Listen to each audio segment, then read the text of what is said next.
ناظرین، پروگرام میں خوش آمدید۔ عموماً کہا جاتا ہے کہ جو جمہوریت ہوتی ہے وہ عوام کی اصل نمائندہ ہوتی ہے، اور ہم اس کو مانتے بھی ہیں فلسفیانہ طور پر بھی اور حقیقت میں بھی۔ لیکن پاکستان کے اندر ایک ایسے وقت جب پاکستان کے مستقبل کے بارے میں سوالیہ نشان اٹھائے جا رہے ہیں، معاشی بدحالی جو ہے وہ ہمیں اس دوراہے پہ اس نے کھڑا کر دیا ہے کہ نہ سوورنٹی رہی ہے اور نہ سیلف رسپیکٹ، جمہوری حکومت جو ہے وہ مؤثر کیوں نہیں ہو پا رہی؟ ثاقب، آئی نو کہ یہ انفیئر کوسچن ہوگا آپ سے، لیکن آپ ایک اگر ڈسپیشنٹ تجزیہ بھی آپ ہمیں دے سکتے ہیں کہ مینڈیٹڈ حکومت ہمارے پاس ہے، کنسٹیچوئنسی پولیٹیشین بیسک اپنی سڑک کا سوچ رہا ہو، لیکن اس نے پھر بھی پی ایس ڈی پی کا سوچا کہ ڈیولپمنٹ ایکسپینڈیچر کے اندر ڈالیں ضرور کیونکہ میرے پاس کوئی تھوڑا سا پیسہ آنا چاہیے، تو اس کو اپنی کنسٹیچوئنسی کا خیال ہے۔ تو یہ تمام جو مینڈیٹڈ حکومت ہے ہر قسم کی، یا ان کی کنسٹیچوئنسیز کے اندر کوئی مسئلے نہیں ہیں؟ اگر مسئلے ہیں تو پھر یہ پالیسی یا ویژن میں ٹرانسلیٹ کیوں نہیں ہو رہے؟ What is your assessment of it? کیوں نہیں ہو رہا ہے؟ دیکھیں، یہ بڑے سرپرائزنگ ایک کنکلوژن شاید ہو، بٹ میں نے جو ابھی ایک اسٹڈی کر رہا ہوں میں، اس میں یہ دیکھ رہا ہوں کہ جو ڈسٹرکٹ وائز پاکستان کی سب سے پور ڈسٹرکٹس ہیں اور جہاں ہوپ نہیں ہے، سرویز ہوئی ہیں اور وہ کہہ رہے ہیں ہماری اکنامک کنڈیشن ورس ہو گئی ہے اور اگلے سال ہم ایکسپیکٹ کریں اور بھی بدتر ہوں گی، تو ان کی پولیٹیکل ڈائنامکس کیا ہے؟ I'm trying to link the two. اور اٹس انٹرسٹنگ ٹو نوٹ، ابھی تک مطلب سرسری طور پہ یہ لگ رہا ہے کہ جہاں ہماری پولیٹیکل کانٹیسٹ نہیں ہے، جہاں فیوڈل کہہ دیں یا جہاں سب انٹرنچڈ اور وہی نام بار بار آ رہے ہیں، کلیئرلی وہاں فی الحال میں مطلب قبل از وقت ہے کہنا، I am just jumping the gun, but مجھے یہ لگتا ہے کہ دا کنکلوژن ول بی کہ وہاں سب سے کم ہوپ ہے ڈسٹرکٹس میں، because you have to somehow change this system, political contest لے کے آئیں، ٹرو ڈیموکریسی لے کے آئیں۔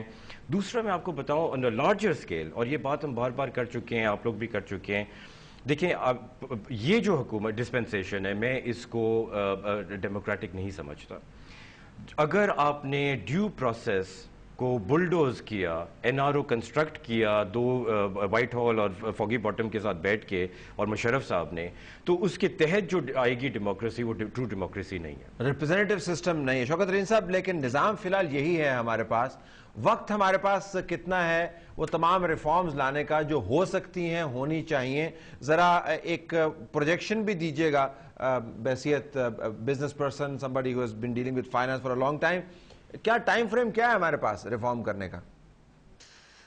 نہیں جی، دیکھیں ریفارمز تو کرنے کا جو بھی ہے، میں صرف یہ کہہ سکتا ہوں کہ جس طریقے سے آپ چل رہے ہیں اور 14% سیونگ ریٹ ہے اور 9.5% tax to G D P ہے آپ کی، تو آپ اسی طریقے سے لگڑ بھگڑ 3، 4، 4.5% جی ڈی پی گروتھ پہ چلیں گے، اور آپ کی پاپولیشن گروتھ ریٹ کوئی تقریباً 2% ہے، تو ایک انیمک قسم کی 2-2.5% آپ کا گروتھ ریٹ ہوگا، تو اس سے کام نہیں چلے گا۔ تو آپ کو ہر لیول کے اوپر ریونیوز بڑھانے پڑیں گے، جس کا مطلب ہے کہ یہ جو ابھی ثاقب نے بات کی کہ دنیا جس نے پروگریس کیا ہے، میں صرف 2 ملکوں کی مثال دوں گا، ایک میں برازیل کی مثال دوں گا اور ایک ترکی کی، جو کہ بھی اس طریقے سے پوٹینشل بہت تھا لیکن کوئی اتنی ترقی نہیں کر رہے تھے ٹل سچ ٹائم کہ انہوں نے ان چیزوں پہ غور کیا، اور آج برازیل کی جو tax to G D P ratio ہے وہ 37% ہے، 37% ہے، اور ترکی کی 33% ہے، اور ان کا جو لوکل لیول پہ ٹیکس کلیکٹ ہوتا ہے، جس کا مطلب پروونشل یا لوکل لیول پہ سٹی ٹیکس جو کلیکٹ ہوتا ہے، وہ برازیل کا 16% ہے اور ترکی کا 10% ہے، تو وہاں ہی کلیکٹ ہوتے ہیں ریسورسز اور وہیں خرچ ہوتے ہیں، تو اس کا مطلب ڈیولپمنٹ پھر گراس روٹ لیول پہ ہوتی ہے۔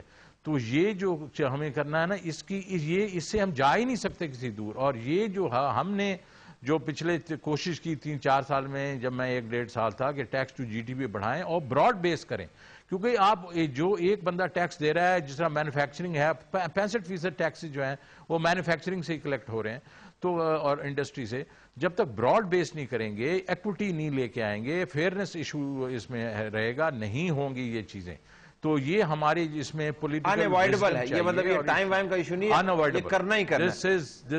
لیٹ می آسک ہمایوں صاحب، ٹرن اراؤنڈ، یہ کہتے ہیں کہ اکنامک ٹرن اراؤنڈ ٹائم، پھر بھی میں پوچھوں گا آپ سے ٹرن اراؤنڈ ٹائم کیا ہے، کتنا جلدی کر سکتے ہو، کتنا؟ آئی تھنک ایک گورنمنٹ ہو جس کی نیت ہو، جس میں ایک ویژن ہو، جو کیپیسٹی ڈھونڈے اور لا کے بٹھائے اور اس کو سپورٹ کرے، یہ نہ ہو کہ کیپیسٹی ڈھونڈ کے بٹھا دے اور اس کے بعد اس کو فارغ کر دے. ایکچوئل سپورٹ کرے تو یہ 2 سے 3 سال میں we can. There is nothing wrong with the nation in my opinion. اس نیشن کا ابھی کرائسس صرف لیڈرشپ کرائسس ہے.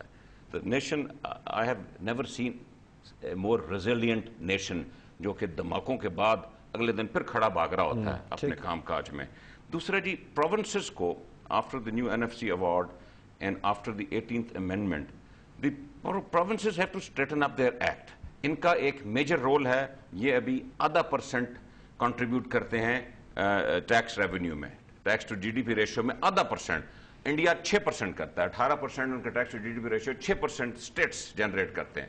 پروونسز اپنے خرچے کنٹرول کرنے کے لیے اور ریونیو جنریٹ کرنے کے لیے ان کا ایک رول ہے, اس کو ہمیں ہائی لائٹ کرنا چاہیے اور ان کو ذمہ وار اب قرار دینا چاہیے. آپ کو میں ایک مثال دوں گا جی, سری لنکا کی. I mean, it was a, civil war battered nation. Look at where it's going today. In a matter of 2-3 years, we can do it too. There is absolutely. ایک تو ہم اپنے جی جو ہم نے ساری دنیا کی ذمہ داری اٹھائی ہوئی ہے اپنے کندھوں پہ, اس سے پہلے اپنا چھٹکارا حاصل کریں تاکہ اپنی ذمہ داری اٹھا لیں. ہم اپنا چلیں, اپنا یہ افغانستان سچویشن اور یہ انڈیا اور کشمیر اپنا حل کریں, اچھا عوام کو مطمئن کریں, اس کے بعد let's move on. We have to move on. Just leave the past and move on.